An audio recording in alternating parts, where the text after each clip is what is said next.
የሴትን ልጅ ልብ በፍጥነት የምትቆጣጠርበት ሚስጥር። በዘመናችን ትልቁ የፍቅር ግንኙነት ውሸት የተሰማን ስሜት በፍጥነት ግለጽላት የሚለው የዋህ ምክር ነው። እውነቱን ልንገራችሁ፣ ቶሎ ወድሻለሁ ማለት ስሜትን መግለጽ ሳይሆን ክብርን መርገጥ ነው። ይህ ቃል አንዴ ካፍ ከወጣ በኋላ እሷ ፍላጎቷን የምታጣበት ምክንያት ይህ ነው። ዛሬ እኛ ሴቶች በግል የምናወራውን ወንዶች የማታውቁትን ሚስጥር እነግራችኋለሁ። ይህ ሚስጥር የሴትን ልጅ ልብ በአክብሮትና በስነ ልቦና በፍጥነት የምትቆጣጠርበት ነው። እስከ መጨረሻው ተከታተሉ። ሰላም ውድ የናፊዳር ቲዩብ ቤተሰቦቼ እንደምን አላችሁልኝ? እኔ በጣም ደህና ነኝ። በየጊዜው ለምትሰጡኝ ሀሳብ አስተያየት ከልብ አመሰግናችኋለሁ። ሁላችሁንም ውድድ ነው የማደርጋችሁ። ዛሬም እንደሰማችሁት ነው ቆንጆ በሆነ አዲስ ቪዲዮ ተመልሼ መጥቻለሁ። አዲስ ከሆናችሁ እንኳን ደህና መጣችሁ። እኔ ናፊዳር ነኝ። በዚህ የዩቲዩብ ቻናል ስለኛ ስለ ሴቶች ብዙ ሚስጥሮችን ትሰማላችሁ። ሰብስክራይብ አድርጉ። ይህ ቪዲዮ ለሌሎች ለብዙ ወንድሞቻችን እንዲደርስ ላይክ አድርጉትና እንጀምር። እሺ፣ የመጀመሪያው ሴትን ልጅ በፍጥነት የምታሸንፍበት መንገድ ምንድነው? ቶሎ ወድሻለሁ አለ ማለት ነው።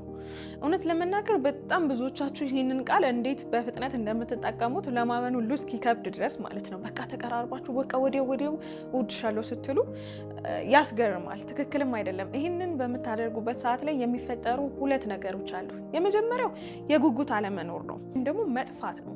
ይሄ ቃል እኮ ከብዙ ጉጉት በኋላ የሚመጣ ቃል ነው አይደለ? መጀመሪያ እኮ አይደለም ይሄ ቃል፣ መጨረሻ ነው። ላይክ ይሄ የጭንቀቱ የፍርሃቱ ምኑ እነዚህ ሁሉ ስሜቶች የሚያልቁበት ቃል ነው። ይሄ ቃል እንዲሁ ዝም ብሎ መውጣት ያለበት ቃል አይደለም። ስለዚህ በተቻላችሁ መጠን ኢንቲሜሲ ላይ፣ መግባባት ላይ፣ መተዋወቅ ላይ ፎከስ አድርጉ እንጂ ቶሎ ይሄንን ቃል አውጥታችሁ መተንፈስ ላይ ፎከስ አታድርጉ።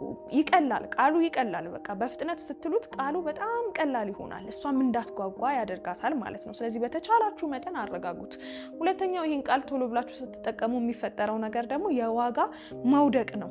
እንዴት ነው የዋጋ መውደቅ ካላችሁኝ፣ ይሄ ቃል ትልቅ ዋጋ ያለው ቃል ነው በመጀመሪያ አይደለ? ሁለተኛ ደግሞ እሷም እንዴት ነው የራሷ ቫልዩ አላት ለራሷ የምትሰጠው ማለት ነው። እንደተቀራረባችሁ ወዲያው ያንን ስትላት አንተ እንደዚህ አይነት ሰው እንደሆንክ ነው የምታስበው። በቃ ሁሉም ሰዎች ጋር ሄደህ ይሄንን ቃል የምትል እንዴት ነው ደህና አደርሽ ደህና ዋልሽ እንደማለት ቃሉ እንደቀለለህ ነው የምታየው። እንዴት ነው ፍቅር ላይ እኮ ይህንን ቃል ለማውጣት ሲጨነቅ ሲጠበብ ያለው ስሜት በቃ እንዴት ደስ እንደሚላት ማለት ነው። ምክንያቱም ፍርሃቱ ኢኔሴንስ ቃሉን ለማውጣት ያለው ከመጨናነቅ ከመፍራት እሺ ትለኝ ይሁን አትለኝ ይሁን ይሄ ኖርማል ነገር ነው፣ የሚጠበቅ ነገር ነው። እንደዚህ አይነት ነገሮች ናቹራል ናቸው። አንተ ግን ቃሉን ቀለል አድርገህ እወድሻለሁ ምናምን ስትል ሴንስ አይሰጥም፣ ይወርድባታል። በቃ ማለት ለእኔ ያለው ነገር በቃ ይሄ ነው፣ በዚች ጊዜ ውስጥ እንደዚህ ያለኝ ምን አውቆኝ ምን እንትን ብሎኝ፣ ለሁሉም ሰው እንደዚህ ነው የሚያደርገው። በቃ ይሄማ የለመደው ነው፣ ቃሉን በጣም የለመደው ስለሆነ ነው እንደዚህ አፉ ላይ እየቀለለው ብላ እንድታስብ ታደርጋታለህ። ሰው የመጀመሪያው በፍጥነት በፍቅር ማሸነፍ የምትፈልግ ከሆነ ቶሎ ወድሻለሁ አትበላት። ሁለተኛ ቁጥጥር ከውጪ ሳይሆን ከውስጥ ነው። አዎ እሷን መቆጣጠር የምትፈልግ ከሆነ አንተ በመጀመሪያ ራስን መቆጣጠር አለብህ። አንተ ራስን የምትቆጣጠርበት መንገድ ነው ከአንተ ጋር ያላትን ነገር በፍጥነት እንዲሆን የሚያደርገው ማለት ነው። ስለዚህ በመጀመሪያ ደረጃ ሁለት ነገሮች ላይ ጠንክረ መስራት አለብህ በዚህ ጋር ቁጥጥር ላይ ማለት ነው። የመጀመሪያው ኮንሲስተንሲ ነው። ከእሷ ጋር ባለህ ነገር የሆነ የማይለዋወጥ ማንነትን ማሳየት አንተ ላይ እንድትተማመንብህ አንተ ላይ ሪሌ እንድታደርግ ያደርጋታል። ላይክ ዛሬ የሆነ ትደውላለህ፣ በቃ ጭቅጭቅ ታረጋታለህ ምናምን፣ ቀን ነገ ጭራሽ አትደውልም የለህም ማለት ነው። እንደዛ አይደለም። በቃ ኮንሲስተንት የሆነ የማይለዋወጣል አይደለ? ራስህን እውነተኛ ማንነትህን ጄኒዩን የሆነውን ፐርሶናሊቲህን ይዘህ ስትቀርባት ያ የማይለዋወጠው ነገር ምን ይሰጣታል? ምቾት ይሰጣታል። ይሄ የማይያዝ የማይጨበጥ የምትሉት ሰው የለም። ዛሬ እዚህ ነው ነገ ደግሞ እዛ ነው። እንደዛ አይነት ሰው አትሁን። የሆነ ካራክተርክ የሚታወቅ ፍሎ የሚያደርጋል አይደለ? የሚጠበቅ አይነት ካራክተር። የሚጠበቅ ስላችሁ ወደ መሰልሸት እንዳትወስዱት። በቃ እሱ እገሌ እንደዚህ ነው ተብሎ የሚጠበቅ አይነት ካራክተርን አሳያት፣ እውነተኛ ትክክለኛ ማንነትህ ማለት ነው። ሌላኛው ደግሞ እዚሁ ጋር ቁጥጥር የሚለው ጋር በደንብ ፎከስ አድርጋችሁ ማስተዋል ያለባችሁ ነገር ድንበር ነው። ድንበር ሊኖርህ ይገባል። ድንበር ሲኖርህ ሴት ልጅ ለአንተ ያላት እይታ ምልከታ ቶታሊ ነው የሚቀየረው ማለት ነው። ይሄን አላደርግም ይሄን አይሆንም የምትለው በራስህ ህይወት ላይ አለ አይደል የምትቆጣጠራቸው ነገሮች ሲኖሩ አንተ ራስህ የምትቆጣጠራቸው ነገሮች ሲኖሩ ጊዜህን፣ የማትፈልጋቸውን ሰዎች፣ ጥሩ ያልሆነን ኢንቫይሮንመንት፣ ትክክለኛ የማይመጥንህን ክብርህን የማይመጥን ቦታን ስትቆጣጠር ስታይህ በቃ ለአንተ ያላት ሪስፔክት ልነግርህ አልችልም። እሷንም እንድትቆጣጠራት በፍቅር እንድታሸንፋት። ቁጥጥር ሲባል በሌላ ደግሞ እንዳትወስዱት ማሸነፍ ነው። ልቧን የምትቆጣጠርበት ማለት ልቧን ለአንተ ትሰጥሃለች ማለት ነው እንድትጠብቅላት። ስለዚህ በተቻለህ መጠን ራስህን ከውስጥ ነው ሁሉም ነገር የሚጀምረው ከውስጥ ነው። ራስህን ስትቆጣጠር በእነዚህ መንገዶች የሚለዋወጥ ሰው ባለመሆንና ባውንደሪ በማዘጋጀት ድንበር በማዘጋጀት የምትለው ነገር እንዲኖር በማድረግ እሷን ልቧን መቆጣጠር ትችላለህ። ይሄ በጣም የሚገዛ ነገር ነው። በነገራችን ላይ ቀለል አድርጋችሁ እንዳታዩት። ስትሉ ትከበራላችሁ። አላደርግም፣ ጊዜ የለኝም እንደዚህ ስትሉ ትፈለጋላችሁ። ውድ ነገር ውድ ነው። በቀላሉ ዝም ብለህ የምትገኝ አይነት ሰው አትሁን። ድንበሮች ይኑርህ። እነዚህ ነገሮች በምታይበት ሰዓት እሷ ወደ አንተ ጠጋ እያለች ነው የምትመጣው ማለት ነው። ሞክረው። ሶስተኛ በዝምታ የምታደርጋቸው ነገሮች ናቸው። እነዚህ ነገሮች እንዴት ሴትን ልጅ በፍቅር እንድትሸነፍ እንደሚያደርጓት ልነግራችሁ አልችልም። ከነዚህ ከሶስት ነገሮች ውስጥ የመጀመሪያውን የማስጠበቅ ኃይልን መጠቀም ነው። ማስጠበቅ ማለት ምን ማለት መሰላችሁ? እንበልና ታክሲ እየጠበቃችሁ ነው እናንተ። አንድ ታክሲ ቶሎ መጣ እና ገብታችሁ ሄዳችሁ ሙሉ ቀን ስለዛ ታክሲ ስታስቡ ትውላላችሁ? አታስቡ። ግን ጠዋት ስትደርሱ ሰልፍ ነበረ፣ በቃ ታክሲ ሞልቶ በቃ አንድ ሰው ምናምን ሲባል ሮጣችሁ ዘላችሁ ገባችሁ ማለት ምን ያህል ታስቡታላችሁ ያንን? ምክንያቱም እንድታስቡት የሚያደርጋችሁ የሆነ ኦብሰስድ ሆናችሁ ስለዚህ ታስባላችሁ ማለት ሳይሆን ከሁለቱ በንጽጽር ነው። በንጽጽር የምታስቡት ይሄኛው ነው። በጣም ብዙ ሰዓት ትጠብቃችኋል። ካሁን ታክሲ በመጣ ብላችኋል። ጊዜያችሁን ሰጥታችሁታል እዛ ጋር በመጠበቅ ማለት ነው። የጠበቃችሁት ነገር ሲመጣ እንዴት ነው የምትሆኑት? ራሱ አለ ታክሲ ውስጥ ገብታችሁ ራሱ ይገርማችኋል። በቃ አገኘሁት ገባው ምናምን ልትሉ ትችላላችሁ። ያኛው ግን ኖርማል ነው። ምንም የተለየ ስሜት አይሰማችሁም።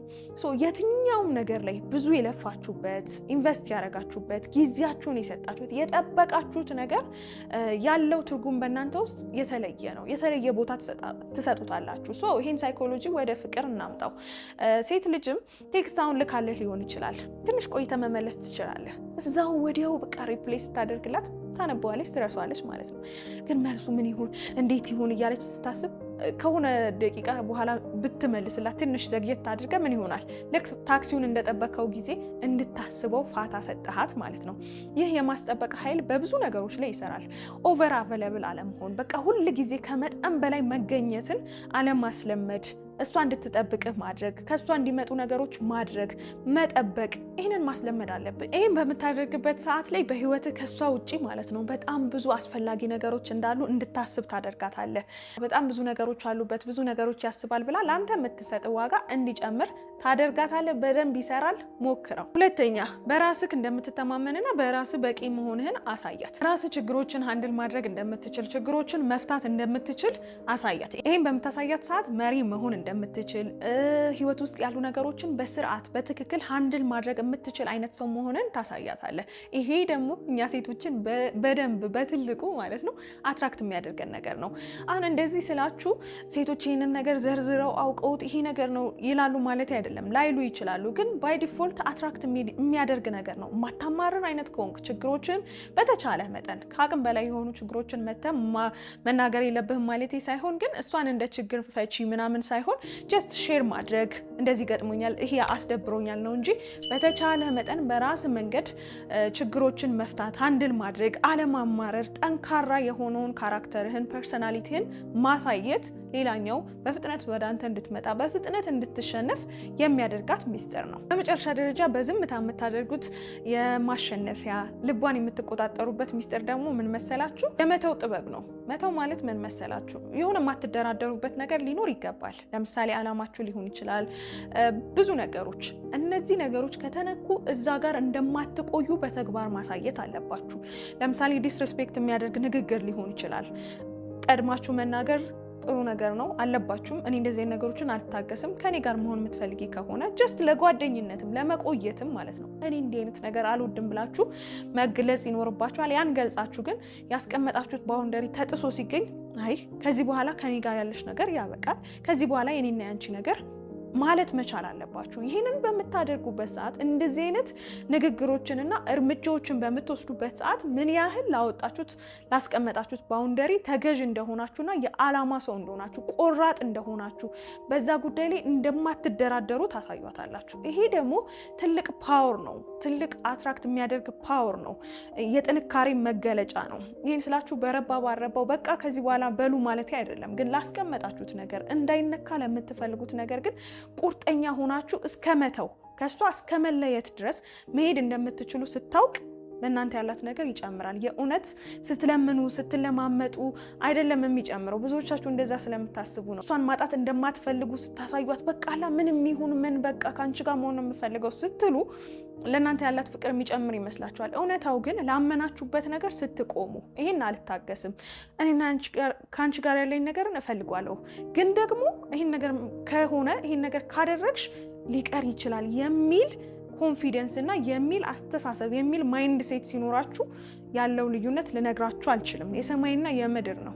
በቃ ያኛው ላይ ኢግኖር ታደርጋችኋለች። ስለለመናችኋት ስለተለማመጣችሁ ካላንቺ መኖር አልችልም ስላላችሁ የሚፈጠር ነገር የለም። ምናልባት ንቀት፣ ምናልባት መገፋት፣ በመጨረሻም ጥላችሁ መሄድ ነው የሚገጥማችሁ ማለት ነው። በዚህኛው ሳይድ ግን ወደ እናንተ ነው አትራክት የምታደርጓት። ምክንያቱም እስከ መተው ድረስ የምታምኑበት የምትተማመኑበት ወይም የምትፈልጉት ነገርን ታስከብራላችሁ፣ የእናንተን ድንበር ታስከብራላችሁ ማለት ነው። ስለዚህ እነዚህን በዝምታ የምታደርጓቸውን ነገሮች ተጠቀሟቸው። የመጀመሪያው መጠበቅ ነው፣ ማስጠበቅ ማለት ነው። ሁለተኛው ደግሞ በራስ መቆም ነው። ሶስተኛው ደግሞ መተው እንደምትችሉ ማሳየት ነው።